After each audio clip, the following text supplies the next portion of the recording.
Welcome to Framework Fortune and welcome back Framework Fortune community.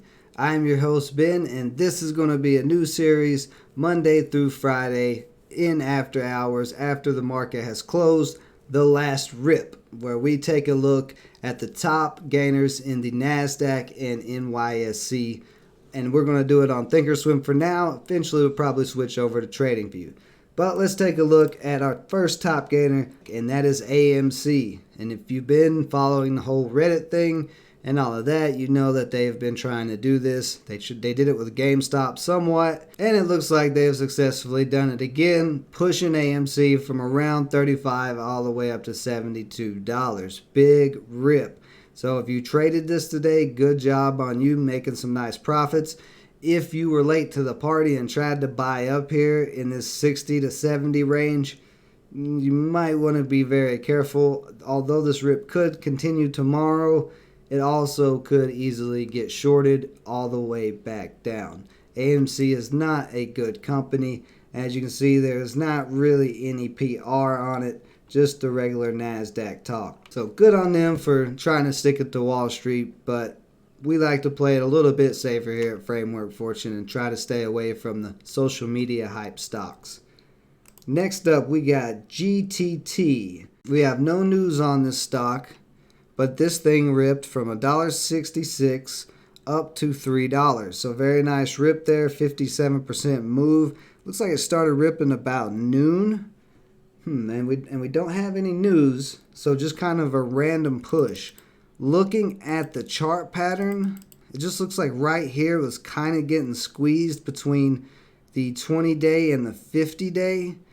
And maybe some group of traders or something decided to push it up. Or maybe there's some insider knowledge floating around somewhere. Maybe they have a press release coming out here soon. I don't know too much about this company, not really traded or heard it. But it's about 58 million in float, so pretty low. And it had 32 million in volume, which is a pretty good amount of volume. And here in after hours, it actually looks like it's going to try to test $3 possibly. So that would be one to keep on watch for tomorrow. And then we got BlackBerry here next. Same type of thing with AMC. You had, the traders pushing it up. It's not really any PR on it. But we'll see how much further they can push it up. And same thing as AMC. If you bought up here at the top, just be very careful. Next we have IHT. Not seeing any news on that one either, but made a nice move from $7 up to $9.86. So possible good profit there. A little U-shape right there at that $8 area that you could have played and got in there. And this is on the 15-minute I'm looking at. But, very nice move, but it's held its gain so far, like half of its gain. So if you look at it on the daily chart, it has been moving up over the past couple of weeks. It's a ways off of these indicators down here. I would expect it to slow down a little bit at some point, so those can catch up. Next, we got BTTX. This one just went on a huge rip recently, ripping all the way from $7 up to $80. Been climbing up the last couple of days, and we're starting to actually get a 20-day indicator crossover, the 50, which would make this bullish again. So this is definitely one to keep on watch over the next day or two, and I'm going to add it to my watch list for tomorrow morning. Next we have Jan. You can see that made a nice move as well. So very hot market today in the small caps and the mid caps, getting a lot of nice moves.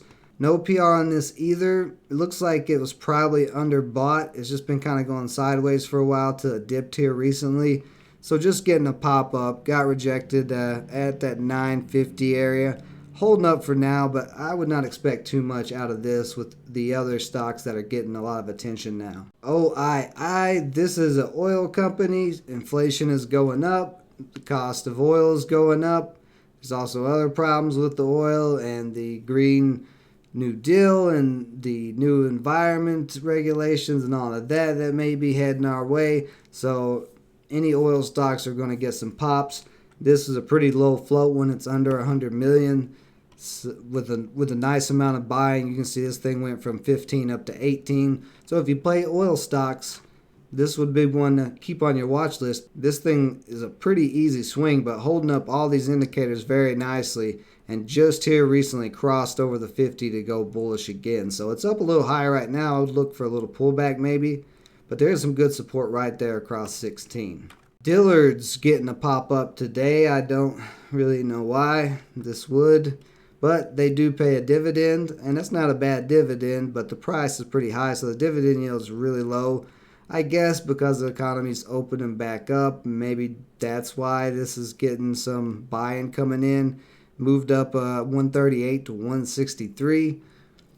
But I mean, this is not something I would particularly invest in. Dillard's I thought was pretty much out the door, so I don't know what's going on with them, why they would get this type of move, but they did. PEI ran about 16.5% today. About 80 million in float on 24 million in volume. This is a REIT.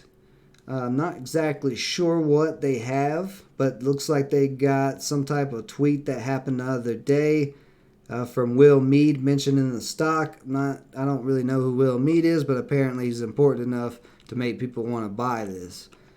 They don't pay out any dividends, which if I'm investing in a REIT, I would like a dividend. Maybe they're a newer company. Let's see. Let's take a look at the max chart.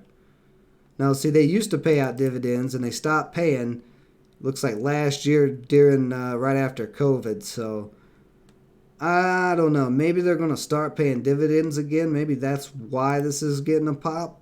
So if you like the dividend REITs, this could be, potential swing trade or maybe long-term investment. On the daily chart, it is above all indicators now. KINN up about 16%. They have positive results from a pivotal study.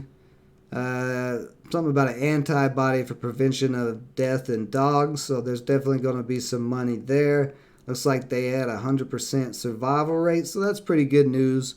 And that's why it's up, running from 480 to 548. A little bit slower of a move. Didn't get a lot of volume. The float is under 45 million, but it only got 900,000 in volume. So that's why it didn't really rip very hard. There was a lot of other plays that you can see overshadowed this one, but somebody got in here and made a little bit of money throughout the day, but not too bad there. So now let's look at the top Nasdaq stocks. And here we have BCTX, and this was one that I traded this morning personally. You can see my entries right here where I got in at. And then for some reason it's not showing my exits. Oh, right there's one exit. And the other exit was somewhere around in here. But you can see it in the live stream. If you joined me in the live stream, you saw how this whole trade went. Very nice rip on this. They had some pretty good PR with some reports showing 12 months overall survival benefit in advanced breast cancer. They had some very good results come out of this, and anything with cancer with good results is always usually going to get some hype. And this is an extremely low float stock, under 6 million in shares. So it did not take a whole lot of volume to make this thing rip, but we got halted a lot today on this. There was a bunch of halts. And this thing did end up getting 146 million in volume. So big volume on that play. Almost up there with AMC and BlackBerry. Those two together being $1 billion. KOSS made a nice move crossing over the 50 there. Got a little pop up, came back down, bounced off the 50, and then made a very nice move towards the end of the day in power hour from 28 up to 43. So another big ripper today. There's not any PR on it. It's just one of those Reddit stocks that they're trying to push up and, attack Wall Street. So one of those, and it got a nice move. They were successful today. CNST, this is a reverse stock split, I would imagine. And it just went sideways. So nothing really there to look at. Bed Bath & Beyond, which looks like it's a part of the whole meme stocks, the Reddit meme thing. But it got a nice move too, 28 up to 48. So very nice push there. I mean, if we continue to see them push these stocks, there's opportunities where we could watch for these type of breakouts on these plays, because right here we had the 20-day crossover all the indicators, so we could have seen this break out right here and take an entry on it, and we would have made a nice profit. So I don't know, we'll keep an eye on what Reddit's doing and maybe join in the festivities, but we'll just do it at a safer distance to where we're not involved in the social media hype. We're only playing the technical analysis. Next, we got pets, which is another one of those consumer discretionary stocks like Dillard's or whatever it was, consumer goods. And they actually pay a decent little dividend. And actually, before they ripped really big today, you would have actually made a decent dividend yield on it. But now it's a little overpriced for this dividend. Now, they could raise the dividend, but this is one rip in one day, so we'll have to see. This was a pretty big rip, but this is one you could check out if you like dividends. Very, very interesting, but again, I'm not big on consumer stocks. MRPT, nothing there. There's no volume. That's just, it says it's up 50%, but I mean, there's nothing really there. A few people bought this thing that doesn't move and it was up. Express, another one of the consumer stocks, making a move up. So again, I guess everybody thinks since the economy's opening back up, we're going to see a lot of spending. That could be the case. So UONE is getting a little hype, I guess, because of the anticipation of Juneteenth, where they saw the stock run up last year. It did make a nice move from $9 up to $13. I believe I called this one out this morning when it broke over. But that was another nice play. Not really a great press release there. There's very few good press releases in these stocks today. A lot of pumping going on. And then we got VMAR. Nothing at all about this stock. Let's see, Limestone Boat Company. So maybe because it's summertime, they're getting a pop-up because of people wanting to buy boats and get back out on the water. Could be. I don't know. But nothing really to figure out there. Just kind of some random buying. But in the midst of all of the chaos of the rippers today, of the Reddit groups, BTTX actually had PR, had really good PR, and made a nice move. So you can make money on stocks without following Reddit subgroups. We can find these stocks before they find them and get in before they rip, because you don't want to be getting in after 100,000 people from Reddit get in, because they're going to sell their shares when it goes up quite a bit, and that will probably dump the stock. And we want to be thinking for ourselves and understand why we're getting in and out of stocks. So to finish it off, let's take a look at the SPY today and see how it closed. So the SPY closing at that 420.5 area.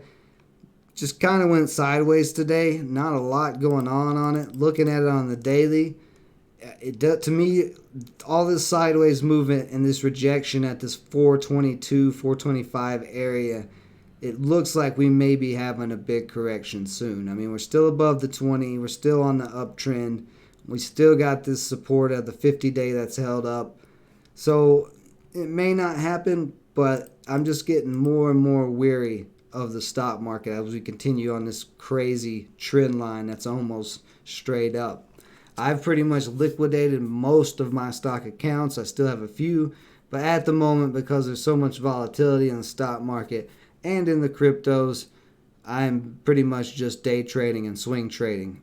As soon as we get some type of clear direction for the stock market and for the crypto markets, then I'll start rebuilding my positions again. But like I said, I'm pretty bearish on the stock market.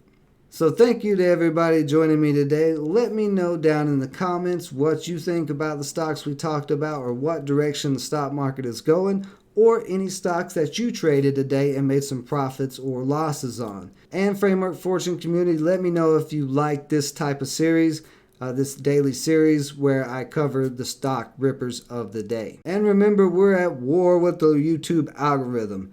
I tried to make a ham sandwich, and the YouTube algo snuck a mousetrap right in between the sandwich before I took a bite. Smashed my tongue. So we got to teach him a lesson and smash that YouTube algo right in this little tiny like button.